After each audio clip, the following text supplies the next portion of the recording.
मुझे एक अवसर प्रदान कीजिए माँ, कि मैं वहाँ जाकर उस दुष्ट की मृत्यु का भेद जान सकूं। मैं वचन देता हूँ माँ, मैं सफल होकर ही लौटूंगा। अपना ध्यान रखना पुत्र।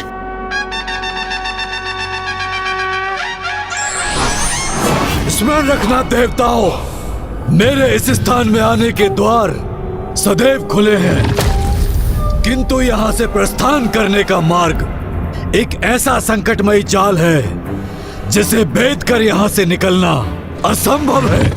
यहाँ आना सरल है, किंतु जाना, और वो भी मेरी अनुमति के बिना, असंभव। आगंतुक जाता नहीं, चला जाता है। क्योंकि यहाँ दाहिनी ओर एक ऐसी ज्वाला है जो किसी को भी पल भर में भस्म कर देती है, और बाईं ओर एक ऐसी अग्नि है जो किसी को भी पिघलाकर राख कर देती है। यहाँ से बाहर निकलने का प्रयास करने पर यदि एक भी चूक हुई, प्राणलेवा संकट उत्पन्न होता है। यदि उस संकट को कोई भी पार कर जाए, फिर उससे भी नवीन संकट प्रकट होता है, और जो आकाश मार्ग से यहाँ उड़ने का प्रयास करते हैं उनका भी यही परिणाम होता है।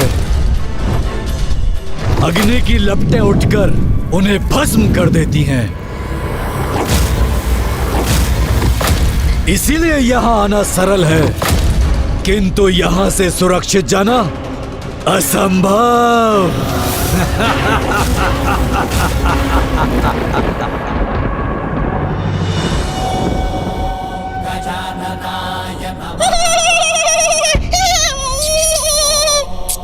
आप तो आज बहुत प्रसन्न हो रहे हैं मूषक जी। हाँ प्रभु, क्योंकि आज हम बिना युद्ध किए अपनी समस्या का हल ढूंढने जा रहे हैं। किंतु यदि हम युद्ध करने के लिए विवश हो गए तो क्या प्रभु, आपको सुरक्षित रखने हेतु मुझे पुनः युद्ध भूमि में प्रवेश करना होगा।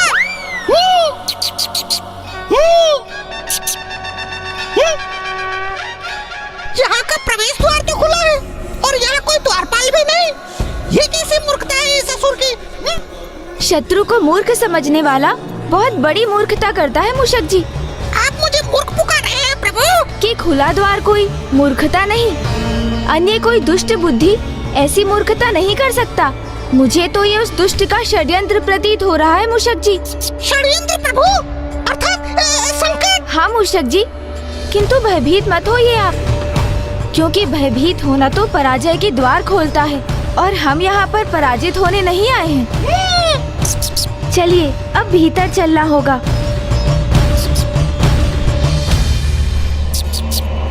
अब तुम्हारी रक्षा करने कोई भी आए, चाहे देवी आदि शक्ति या फिर उनकी अर्ध शक्ति, जो भी यहाँ आएगा प्रवेश करने के उपरांत लौट नहीं सकेगा।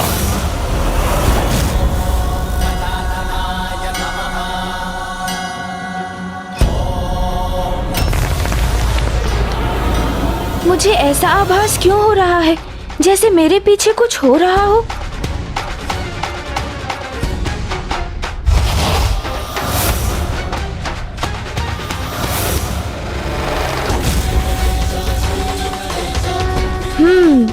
कदाचित ये मेरा भ्रम ही होगा।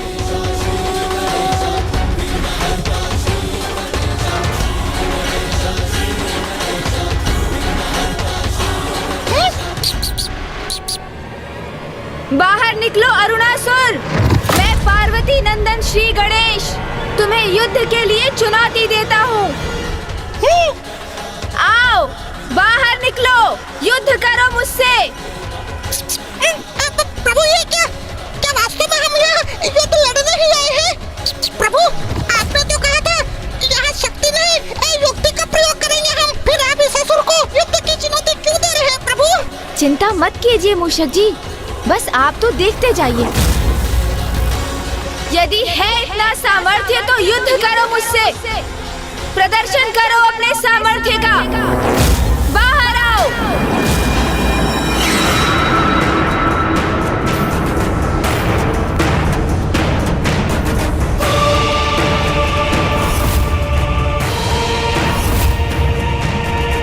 ओह, तो देवी स्वयं नहीं आई यहाँ, उसने अपने पुत्र को भेजा है। कोई बात नहीं, शीघ्र तुम्हारे साथ वो भी मेरा बंदी बनेगा। तब तो देवी स्वयं आने में विवश हो जाएगी ना।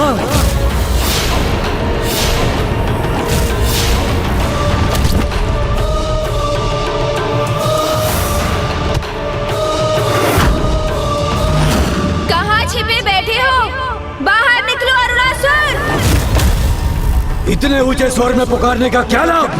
मुझसे युद्ध करोगे? इतना विश्वास है अपने सामर्थ्य पर तो स्वयं ये भीतर क्यों नहीं आ जाते? तो फिर तनिक प्रतीक्षा करो असुर, पार्वती नंदन गणेश स्वयं आ रहा है। चलिए प्रभु। ज्ञान ब्रह्म प्रकाशकः। मैं भी तो देखूं कौन है ये गणेश जिसने मुझे चुनौती देने का साहस किया। मोहासुरस्य शत्रुर्वै आहुवाहनगः स्मृतः।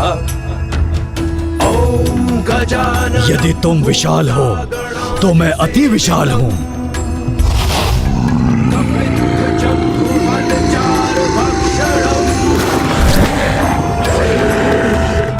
उमासुतं शोकनाशकारकम्।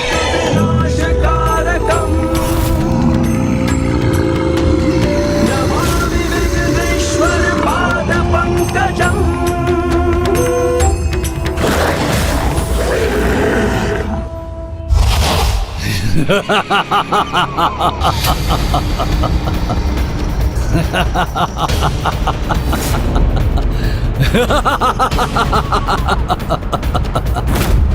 क्या सोचा था और क्या निकला? कहाँ मैंने महायोद्धा की कल्पना की थी और ये गजमुख बालक आ गया मेरे समक्ष। ये तो वही कहावत सिद्ध हो गई, खोदा पहाड़ और निकला चूहा। चूहा नहीं, मूषक। अर्थात मूषक जी का आगमन तो अभी शेष है। हाँ, वो तो मेरे वाहन है। प्रभु मैं आ गया प्रभु।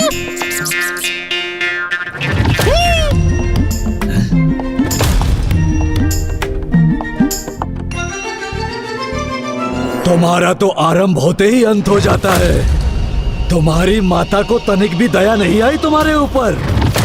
तुम जैसे नन्हे बालक को मुझसे युद्ध करने के लिए भेज दिया। जीवित नहीं देखना चाहती क्या वो तुम्हें? किंतु आ ही गए हो तो आगे बढ़ो। मुझको युद्ध की चुनौती दी है ना तुमने। निकालो अपना अस्त्र और युद्ध करो मुझसे। अस्त्र? किंतु मैं तो कोई अस्त्र लेकर ही नहीं आया। तो फिर मुझसे युद्ध कैसे करोगे? चलो कोई बात नहीं, मैं ही अस्त्र प्रदान करूंगा तुम्हें। अर्थात आप इतने शक्तिशाली, शक्ति संपन्न, विशालकाय होने के पश्चात भी मेरे समान एक नन्हे बालक से युद्ध करेंगे? क्या ऐसा युद्ध आप जैसे शक्तिशाली असुर को शोभा देता है भला? स्वयं युद्ध के लिए ललकारते भी हो और स्वयं पीछे हटने का उपाय भी सोचते हो। अरे नहीं नहीं असुर जी, मैं पीछे नहीं हट रहा हूँ। किंतु युद्ध एक ही प्रकार का कहाँ होता है? उसके तो अनेक प्रकार होते हैं ना। जैसे रण युद्ध जो सेनाओं के मध्य होता है, मल्ली युद्ध जो दो योद्धाओं के मध्य भुजाओं की शक्ति से होता है, गृह युद्ध जिसके अस्त्र राजनीतिक दांवपेच होते हैं, और फिर जीवन का युद्ध जो अनेकों संघर्षों से भरा होता है। ए तुच्छ बालक, मत करो अपने ज्ञान का बखान। ये बताओ मुझसे कौन सा युद्ध करना चाहते हो तुम? वाक युद्ध। तो प्रभु शक्ति से नहीं बुद्धि से युद्ध करने आए हैं। हाँ, वाक युद्ध जो बुद्धि और शब्दों से किया जाता है। वाक युद्ध? ये कहो ना, बाल क्रीड़ा करने आए हो यहाँ। अभी आपने ही तो कहा कि मैं मात्र एक बालक ही हूँ, तो मैं बालकों की ही तो क्रीड़ा करूँगा। किंतु मुझ जैसे महायोद्धा को बाल क्रीड़ा शोभा नहीं देती। ये क्रीड़ा नहीं करूँगा मैं। क्या महासुर जी आपको ये भय है कि वाक्य युद्ध में आप एक बालक से पराजित हो जाएंगे? कहीं ऐसा तो नहीं कि आप अल्प बुद्धि होने के साथ शब्दों के ज्ञान से भी वंचित हैं। मुझे अपनी कुशाग्र बुद्धि पर पूर्ण विश्वास है बालक। तो फिर वाक युद्ध से पीछे क्यों हट रहे हैं आप? आइए करते हैं ना वाक क्रीड़ा। तुच्छ बालक, यदि पराजित होने में इतनी ही रुचि है तुम्हें, तो आओ पूर्ण कर लो अपनी इच्छा। किंतु उसके पूर्व तुम्हें भी अपनी योग्यता सिद्ध करनी होगी, मुझे ढूंढकर। आपको ढूंढकर? किंतु आप तो मेरे समक्ष खड़े हैं ना महान असुर जी। सर्वप्रथम मुझे ढूंढकर तो दिखाओ और बताओ कहाँ हूँ मैं। वहाँ। नहीं बालक, मैं यहाँ हूँ। अब 2 ही अवसर शेष हैं तुम्हारे पास, बताओ कहाँ हूँ मैं।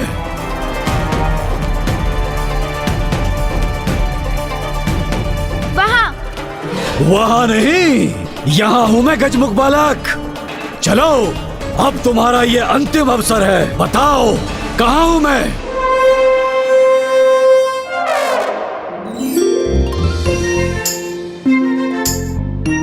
बहुत निपुण हैं आप छिपने में असुर जी। अच्छा तो कहो कहाँ हूँ मैं। आप तो ठीक मेरी दाईं ओर। बिल्कुल नहीं। अरे मेरा उत्तर तो पूर्ण होने दीजिए आप। मेरी ठीक दाहिनी ओर नहीं, अपितु मेरी बाईं ओर के मध्य में स्थित है। उस स्तंभ के निकट खड़े हैं आप। ये कैसे ज्ञात किया तुमने? आपका संपूर्ण ध्यान तो मुझ पर ही था ना, इसलिए मैं जहाँ देखता था आप वहाँ से हट जाते थे। किंतु मेरे मूषक जी का ध्यान आप पर था। देखिए ना, आपकी पूंछ अभी भी उनके मुख में है।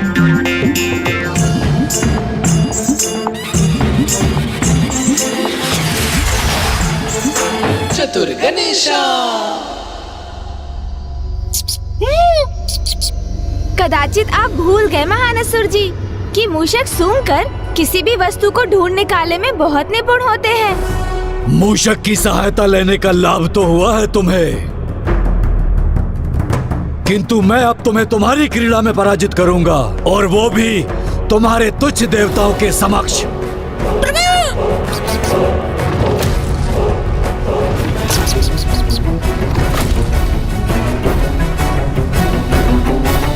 तो यहाँ बंदी है सभी देवता।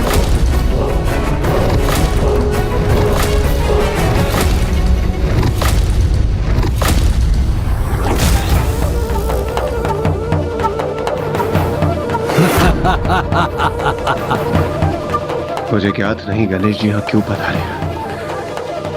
कहीं स्वयं को वो किसी संकट में न डाल दे। हाँ इंद्रदेव, इस असुर की मृत्यु का उपाय तो किसी को भी ज्ञात नहीं, इसीलिए सरल नहीं होगा इसे पराजित करना।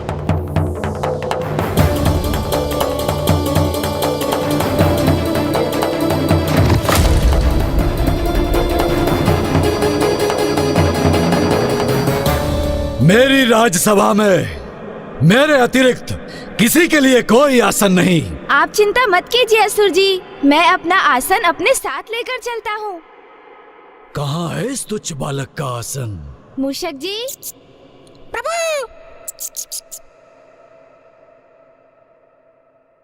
विराजिए प्रभु।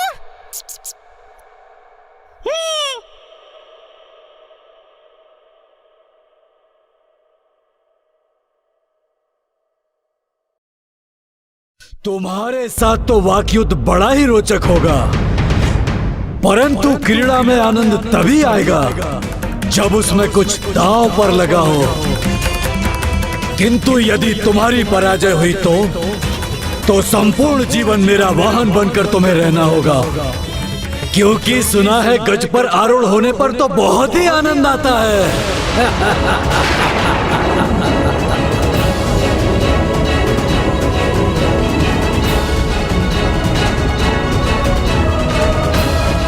उचित है, स्वीकार है मुझे। किंतु यदि आप पराजित हुए तो आपको भी बिना संकोच किए मेरे एक प्रश्न का उत्तर देना होगा, और वो भी मात्र सत्य।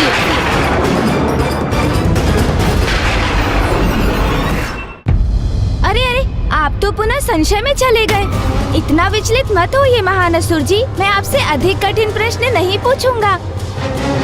मुझे स्वीकार है। गणेश जी स्वयं को संकट में क्यों डाल रहे हैं? प्रतीत होता है कि वो किसी योजना के साथ ही यहाँ आए हैं। तो महान असुर जी, क्रीड़ा आरंभ करने के पूर्व हमें उसके नियम स्थापित करने होंगे। हम एक साथ एक दूसरे से 3-3 प्रश्न पूछेंगे, जिनका उत्तर हमें मात्र 3 क्षणों में ही देना होगा।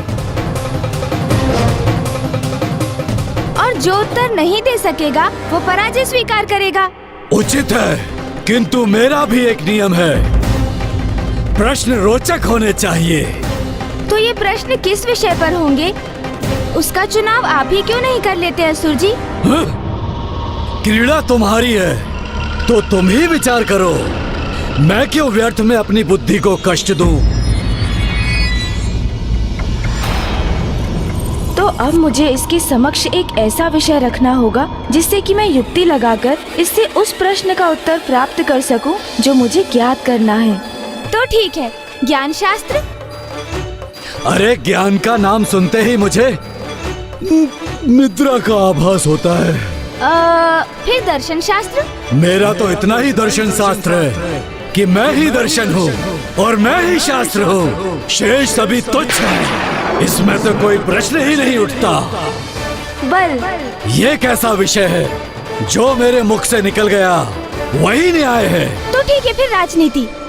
बल पूर्वक राज करना ही मेरी नीति है। जो मेरे सम्मुख खड़ा होता है उसे बल पूर्वक नष्ट करना ही मेरी राजनीति है।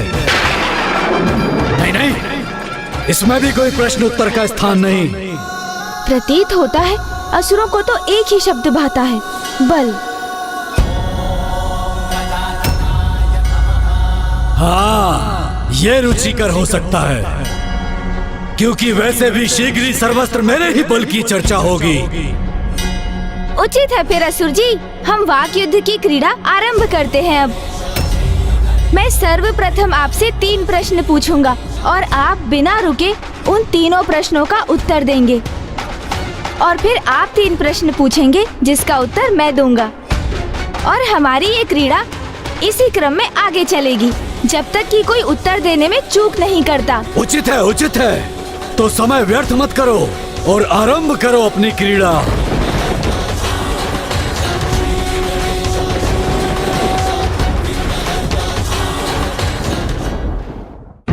बल का वास्तविक अर्थ क्या है? शासक के समक्ष शेष सभी तुच्छ होते हैं। सबसे महत्वपूर्ण बल क्या होता है? बाहुबल, जिससे संसार को अपने समक्ष झुकाया जा सके। जो सभी प्रकार के बल से परिपूर्ण है, उसे और क्या चाहिए?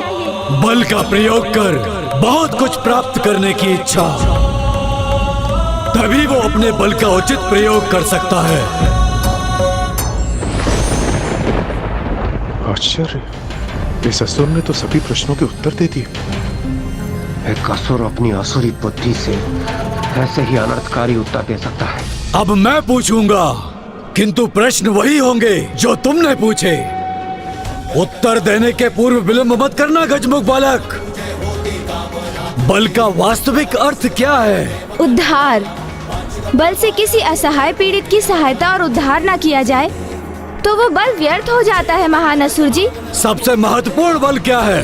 बुद्धि बल, जिससे संसार को झुकाने के स्थान पर उसके प्रभाव से संसार की भलाई का उपाय किया जा सकता है। जो सभी प्रकार के बल से परिपूर्ण होता है, उसे और क्या चाहिए? संतुष्टि, क्योंकि बलशाली होने पर भी असंतुष्ट रहने वालों का बल अंततः उन्हीं को क्षति पहुंचाता है। ये हैं इन प्रश्नों के उचित उत्तर।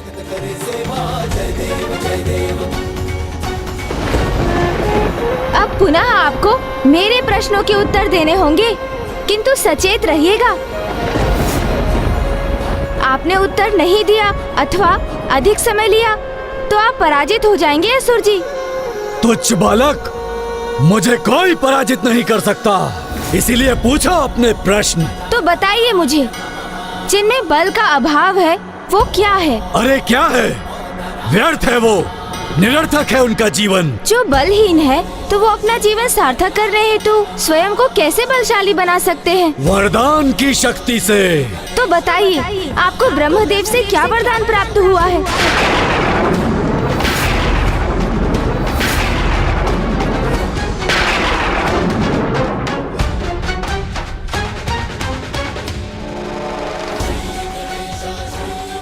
तो अब मैं समझा, ये वाक युद्ध प्रथम पूज्य गणेश जी की एक युक्ति है। इस दुष्ट को उसके मुख से उसके ही वरदान अर्थात उसके वध का रहस्य ज्ञात करना चाहते हैं प्रथम पूज्य गणेश जी। अद्भुत है प्रथम पूज्य गणेश जी की बुद्धि।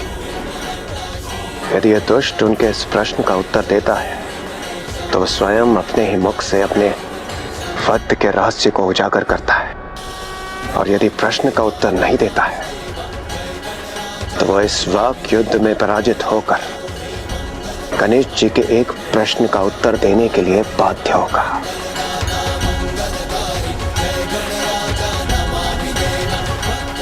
दोनों ही अवस्था में गणेश जी का यहाँ आने का प्रयोजन सिद्ध होगा, क्योंकि गणेश जी ने ऐसी ही अवस्था निर्धारित जो की है। गणेश जी की विलक्षण बुद्धि का सामना कहाँ कर पाएगा ये दुष्ट?